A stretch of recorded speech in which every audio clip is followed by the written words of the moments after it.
आदाब। खबरनामे में आपका खैर मकदम है। सबसे पहले अहम खबरों की सुर्खियां सबिया सुल्ताना खानक के साथ।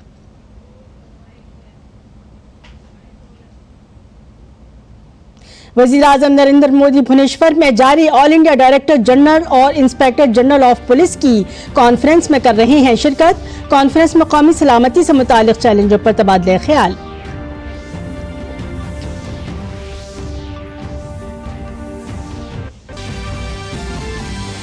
मरकजी वजीर अर्जुन राम मेघवाल ने ईवीएम पर उंगलियां उठाने पर अपोजिशन को बनाया निशाना। कहा, अपोजिशन इस मामले पर कर रही है घटिया सियासत।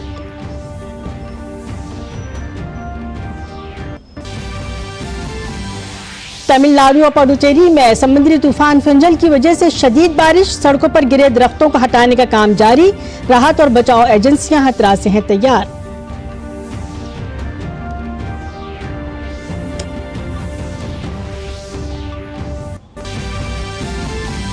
वजीर खजाना निर्मला सीतारमण ने बिहार के मधुबनी में ग्रेडेड ऑफ रीच प्रोग्राम से किया खिताब। 50,294 मुस्तफिदीन में 1,121 करोड़ रुपए का कर्ज किया तकसीम।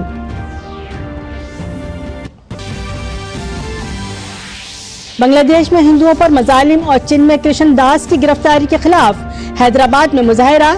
विश्व हिंदू परिषद, बजरंग दल और इस्कॉन मंदिर के पुजारी सड़कों पर उतरे।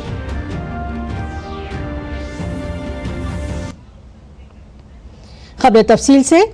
वज़ीर-ए-आज़म नरेंद्र मोदी आज भुवनेश्वर में जारी director general, inspector general of police की ऑल इंडिया कॉन्फ्रेंस में शिरकत कर रहे हैं। ये 3 रोजा कॉन्फ्रेंस 29 नवंबर से शुरू हुई है, जो 1 दिसंबर तक जारी रहेगी। ये कॉन्फ्रेंस मुल्क के सीनियर पुलिस प्रोफेशनल्स और सिक्योरिटी एडमिनिस्ट्रेटर को कौमी सलामती से मुतालिक मुख्तलिफ मसाइल पर आज़ादाना तौर पर बातचीत और अपने ख्यालात का इजहार करने के लिए एक इंटरएक्टिव प्लेटफॉर्म फराहम करेगी। मुल्क में पुलिस को दरपेश मुख्तलिफ ऑपरेशनल इंफ्रास्ट्रक्चर और फलाह बहबूद से मुतालिक मसाइल पर भी तबादला ख्याल किया जाएगा। बातचीत में दाखिली सलामती के खतरात के अलावा जराइम पर काबू पाने और अमन अमान के इंतजाम से मुतालिक चैलेंजों से निपटने के लिए पेशा वराना बेहतरीन तरीक़ों और तरीक़ाकार की तख्लीक और इश्तराक पर भी शामिल होगा। कॉन्फ्रेंस में दहशत गर्दी, बाएबाजू की इंतहा पसंदी, साहिली सलामती जैसे मौज़ूआत पर भी बात की जाएगी। इस साल कॉन्फ्रेंस में कुछ खुसूसियात भी शामिल की गई हैं। इससे सीनियर पुलिस अफसरान को वज़ीर-ए-आज़म के सामने दाखिली सलामती के मामलात पर अपने ख्यालात और तजावीज़ पेश करने का एक अहम मौका मिलेगा। इस कॉन्फ्रेंस में मरकजी वज़ीर दाखिला अमित शाह, वज़ीर-ए-आज़म के प्रिंसिपल सेक्रेटरी, कौमी सलामती के मुशीर, वज़ीर ममलिकत बराए दाखिला, रियासतों और मरकजी इंतजाम वाले इलाकों के DGP और पुलिस की मरकजी तंजीमों के सरबराहान भी शिरकत करेंगे। संभल में 10 दिसंबर तक बाहर के लोगों के दाखिले पर पाबंदी लगा दी गई है, जिसके तहत बाहर के लोगों, समाजी तंजीमों और अवामी नुमाइंदों के दाखिले पर पाबंदी लगा दी गई है। इंतहाई हसास सूरत हाल के पेश नज़र इंतजामिया ने यह कदम उठाया है। इस कदम के तहत समाजवादी पार्टी के वफ्द को जो संभल जा रहा था, पुलिस ने रोक दिया।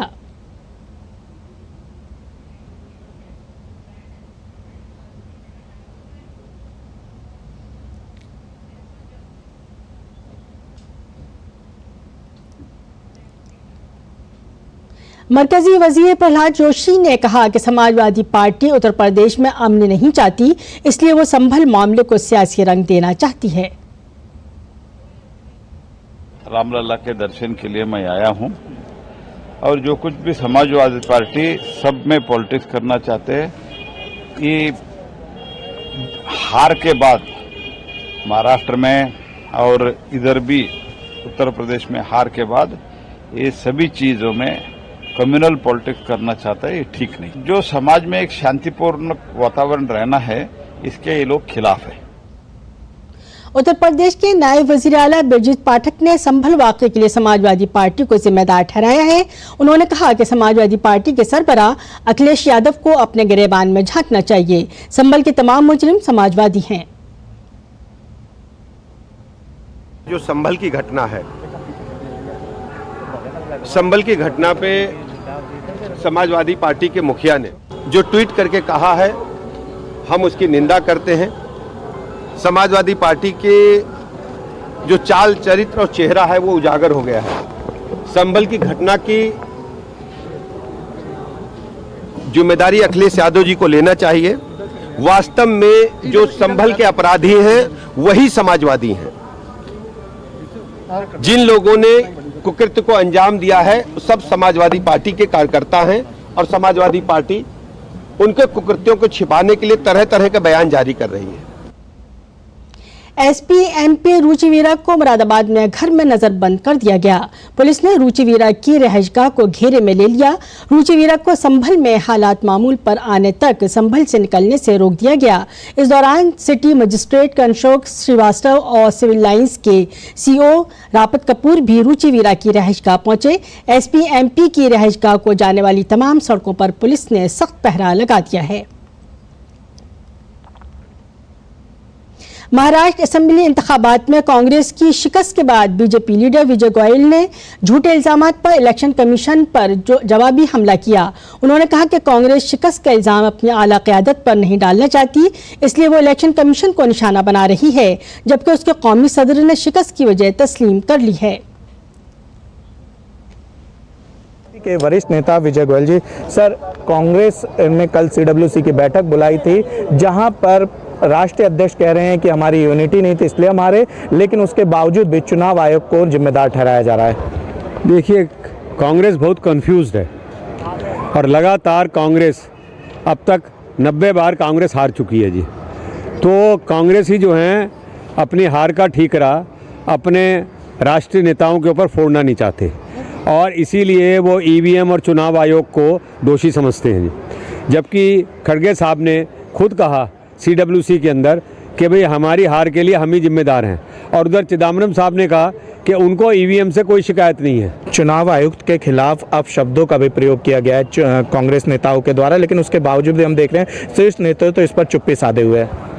कांग्रेस पहले अपने विपरीत पार्टियों पर गाली गलौज और उन पर दोष मढ़ रही थी, पर अब जितनी भी संवैधानिक संस्थाएं हैं उनके ऊपर कांग्रेस लगातार हमला कर रही है। सिर्फ वो सोचती है कि देश के अंदर अगर एक बार झूठ को 10 बार बोलेंगे तो लोग उसको सच समझने लगेंगे, पर हर मुद्दे के ऊपर Congress supreme court, high court में भी गई है और वहाँ पर भी वो मुँह की खा कर आई है। कैमरा पर्सन विक्की राजपूत के साथ निशांत राय, डीडी न्यूज़, दिल्ली। कमीशन ने कांग्रेस के वफ्द को 3 दिसंबर 2024 को मदऊ किया है। कांग्रेस पार्टी ने इलेक्शन कमीशन के सामने शाम 5 बजे के बाद से 11:30 बजे तक वोटिंग फीसद बढ़ने पर सवालात उठाए हैं। इस मामले में कमीशन ने अपने इब्तिदाई जवाब में वाज़ेह तौर पर कहा है कि इन इंतखाबात में वोटिंग फीसद का तयशुदा तरीक़ाकार अपनाया गया है और जैसे जैसे आदाद-ओ-शुमार आते हैं उन्हें पहले के आदाद-ओ-शुमार में शामिल कर दिया जाता है। इसके अलावा इंतखाबी फहरिस्त के हवाले से उठाए गए सवाल पर इलेक्शन कमीशन ने भी वाज़ेह तौर पर कहा है कि ये अमल हर पार्टी को मद्देनजर रखकर अपनाया जाता है और हर पार्टी इसकी जांच पड़ताल भी करती है। इसके अलावा वोटिंग फीसद में फर्क के ताल्लुक से कमीशन ने यह भी वाज़ेह तौर पर कहा है कि कमीशन इस सिलसिले में कई बार सूरत हाल को वाज़ेह कर चुका है।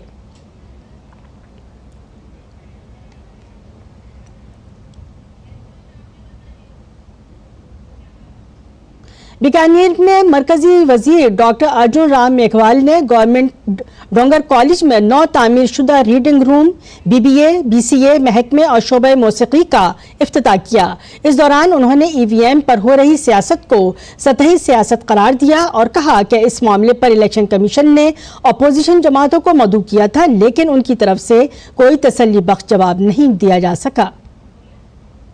जहाँ उनको जीतते हैं चुनाव तब तो ईवीएम ठीक है और जब हारते हैं तो ईवीएम खराब है।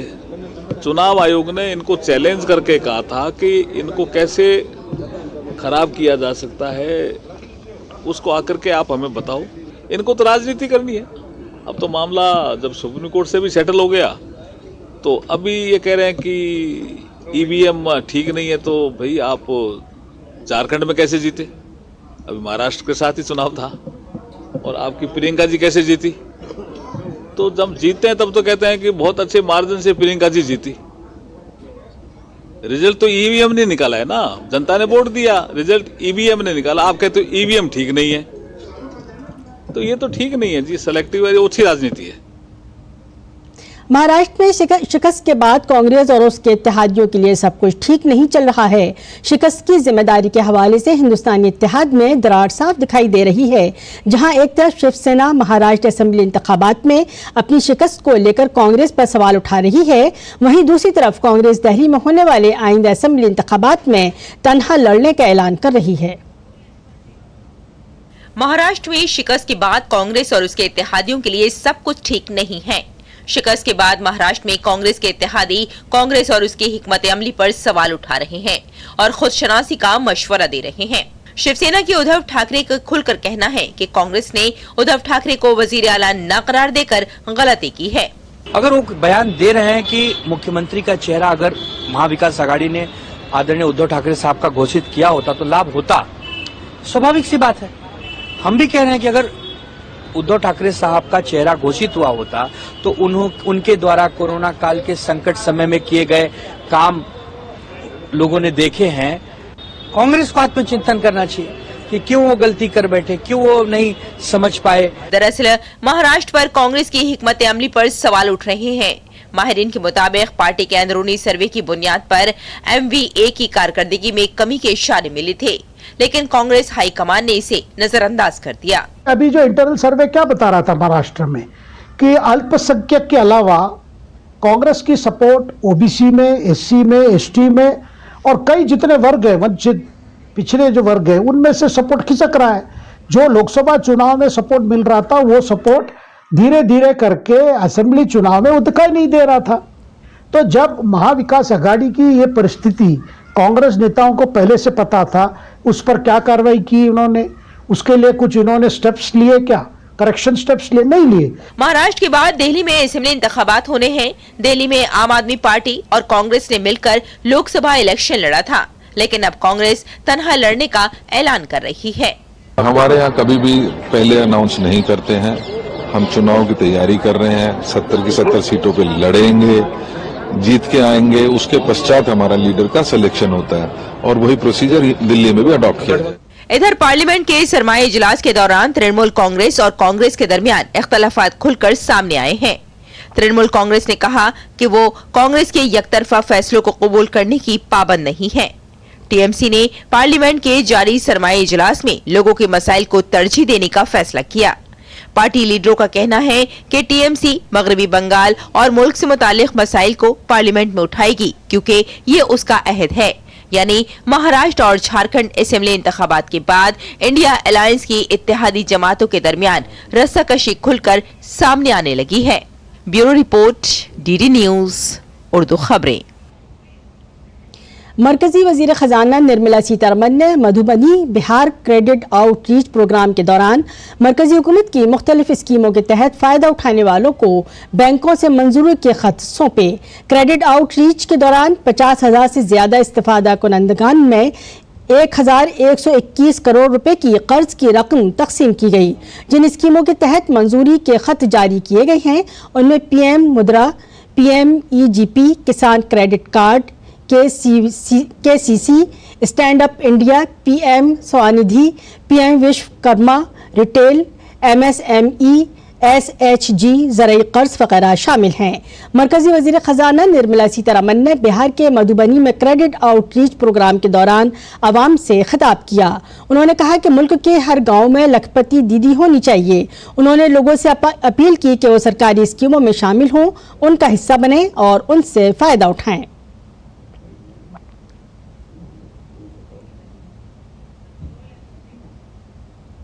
प्रधानमंत्री जी महिला केंद्रित बजट बनाने के लिए मुझे आदेश देते थे पहले। अभी महिला केंद्रित नहीं, महिला नेतृत्व में आर्थिक विषय के लिए बजट बनाओ, यही माननीय प्रधानमंत्री जी के आदेश है। महिला को सामने रखते हुए भारतीय अर्थव्यवस्था 5वें स्थान में जहां है, हम 3रे स्थान में चले जाएगा। अगले एक आध साल में इसका नेतृत्व महिला के हाथ में होगा। मैं माता सीता की धरती में खड़े होकर के इस बात को आपके सामने रखना चाहती हूं।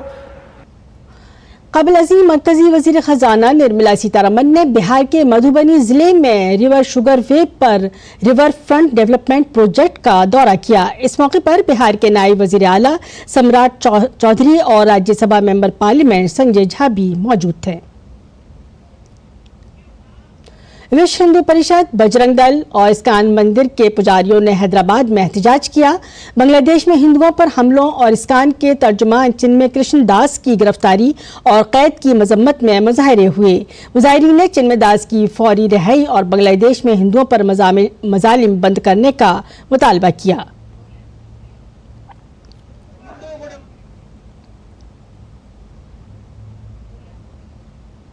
जो बांग्लादेश में चिन्मय दास महाराज को जो अरेस्ट करे, 1971 में जो बांग्लादेश का बंटवारा हुआ, उनके लिए प्रभुपाद जी ने इतना फंड इकट्ठा करा, वो अमाउंट से पूरा बांग्लादेश को खाना खिलाया। इतना भी उनको वो ट्रस्टफुल नहीं है। अभी वो इस्कान को अरेस्ट करे, स्वामी जी को, हम वो कड़ी टिप्पणी करते हैं, हम कंडेम करते हैं। जो जल्द से जल्द प्रभु जी को रिलीज करे और बांग्लादेश में जो भी हो रहा है, जो हिंदुओं पे अत्याचार हो रहा है, जो मारपीट हो रहा है, वो तुरंत बंद करे। वाराणसी से वक्फ जायदाद से मुताल्लिक एक मामला सामने आया है, जहां वाराणसी के 115 साल पुराने उदय प्रताप कॉलेज को वक्फ बोर्ड की जायदाद होने का दावा किया गया है। कॉलेज के प्रिंसिपल DK सिंह ने कहा कि उत्तर प्रदेश सुन्नी सेंट्रल वक्फ बोर्ड ने 6 दिसंबर 2018 को एक नोटिस भेजा था। वो चाहते हैं कि जमीन को उत्तर प्रदेश सुन्नी सेंट्रल वक्फ बोर्ड के तहत रजिस्टर किया जाए। कॉलेज के प्रिंसिपल DK सिंह ने कहा कि नोटिस में कहा गया है कि अगर हम जवाब देने में नाकाम रहे तो जमीन को उत्तर प्रदेश सुन्नी सेंट्रल वक्फ बोर्ड के हिस्से के तौर पर शामिल किया जाएगा। सुन्नी वक्फ बोर्ड ने उदय प्रताप कॉलेज वाराणसी को 6 दिसंबर 2018 को जो यहाँ पे एक मजार और मस्जिद है यूपी कॉलेज परिसर में, उस संबंध में उसकी जमीन के संदर्भ में एक नोटिस भेजा था कि क्यों न जो है इसको यूपी सुन्नी सेंट्रल वक्फ बोर्ड में पंजीकृत कर लिया जाए, और अगर आप जवाब नहीं देते हैं तो यह जमीन जो है सुन्नी सेंट्रल वक्फ बोर्ड में शामिल कर ली जाएगी। लेकिन तत्काल हमारे जो है उदय प्रताप शिक्षा समिति जो कि यूपी कॉलेज का संचालन करती है, उसके तत्कालीन सचिव श्री UN सिन्हा साहब ने तत्काल इसका जवाब दिया। बीच में वहां पे ये लोग निर्माण कार्य कराना चाहते थे मस्जिद में और उसको आगे बढ़ाना चाहते थे, उस पर हम लोगों ने रोक लगाया। थाना अध्यक्ष शिवपुर को हमने सूचित किया। अवैध तरीके से ये लोग जो है हमसे जो है हमारे बिजली कनेक्शन से इलेक्ट्रिसिटी कनेक्शन लेकर के चला रहे थे, उसको भी हमने कटवा दिया है। बीजेपी के तर्जुमान गौरव भाटिया ने आम आदमी पार्टी लीडर का ऑडियो क्लिप जारी करते हुए आम आदमी पार्टी को घेरा है। उन्होंने आम आदमी पार्टी लीडर पर खुलेआम जबरी रैकेट चलाने का इल्जाम लगाया। इस ऑडियो क्लिप में सुना जा सकता है कि आप लीडर गैंगस्टर से दूसरे मोबाइल नंबर से बात करने को भी कह रहे हैं।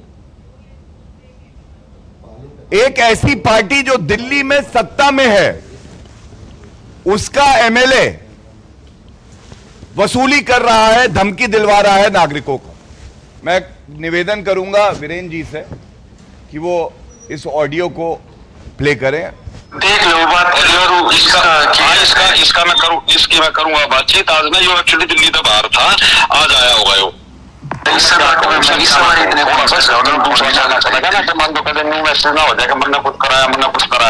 नहीं, कुछ भी ना हो ना, मैं किसी मानस ने भेजू आप तो ना, और क्या मैं फ्री से भी उठेंगे हवाले के थ्रू उठेंगे ना, किसी का रोना हो ना कुछ हो ना, मैं किसी मानस का बताऊं ना, हम शाम भेजू शाम ने 7 बजे मैंने बुला रखा हो। आज एक बार है ना, मैं भी खुद जानबूझ के इतने फोन ना करता ना, कल ना कल आप तनु भी पूछेंगे भाई इतने फोन क्यों आ रहे हैं, सिग्नल ऐप डाउनलोड कर लो, उसमें दे रहे ना पार्ट किस दौर फोन कर रखा है किसका ना, एक बार यो जरूर कर लियो, ठीक है ना। कल नहीं तो मैं दिक्कत आओगी, फिर आप लोग कहोगे मेरे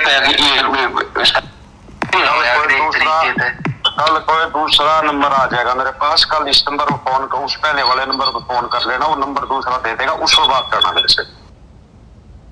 बीजेपी के तर्जुमान गौरव भाटिया ने कहा कि अगर दिल्ली की वजीर आला आतिशी इस ऑडियो क्लिप के बाद कोई कदम नहीं उठाती हैं तो ये वाज़ेह हो जाएगा कि ये उनकी रजामंदी से हो रहा है।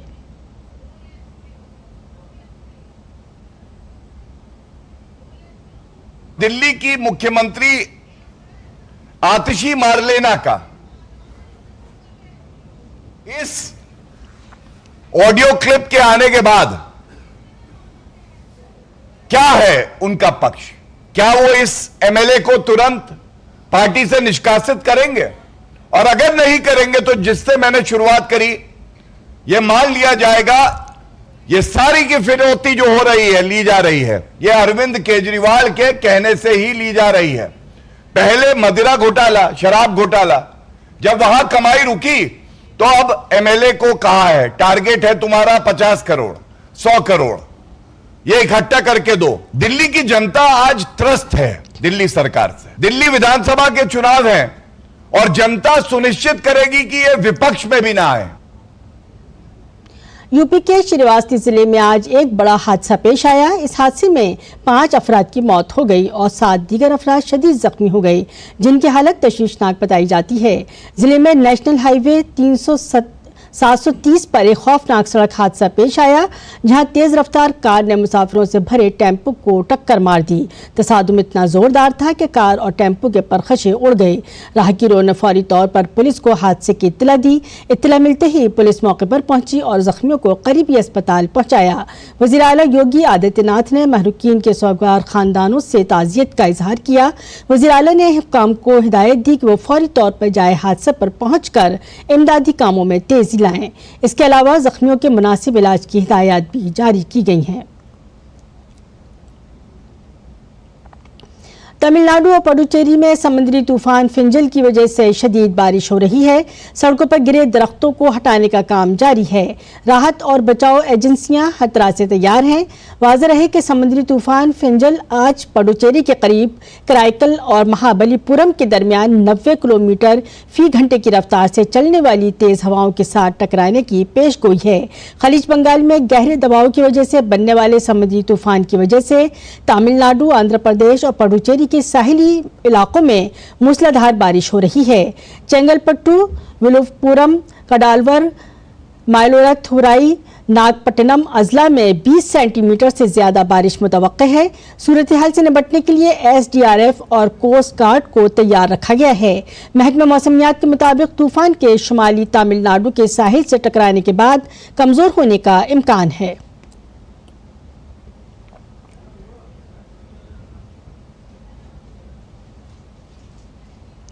भारत को एक बार फिर साल 2025 और 2026 के लिए अक़वाम मुत्तहिदा के पीस कीपिंग कमीशन में मुंतखब किया गया है। अक़वाम मुत्तहिदा में भारत के मुस्तकिल मिशन ने कहा कि भारत दुनिया में अमन और इस्तेहकाम की बहाली के लिए पुरअज़्म है। इसके लिए वो मुसलसल काम करता रहेगा। कमीशन की मौजूदा मुद्दत 31 दिसंबर को ख़त्म होने वाली है।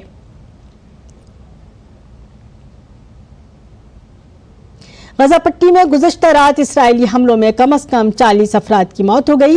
उनमें से ज्यादातर लोग गजा के मरकज में वाक़ नुसरत पनाह गुज़ीन कैंप में मुकीम थे। ये तवील अरसे से चलने वाले 8 मुहाजिर कैंपों में से एक है। एक और हमले में शुमाली गजा में बैतुल्लाहिया में एक घर पर इसराइली फ़िज़ाइया हमले में कम से कम 10 अफराद हलाक हो गए। जुमे को इसराइली फ़ौज की तरफ से कोई नया बयान सामने नहीं आया, लेकिन जुमेरात को कहा गया कि उसकी अफवाज गजा की पट्टी में दहशत गर्दों के ठिकानों पर हमले जारी रखेंगी।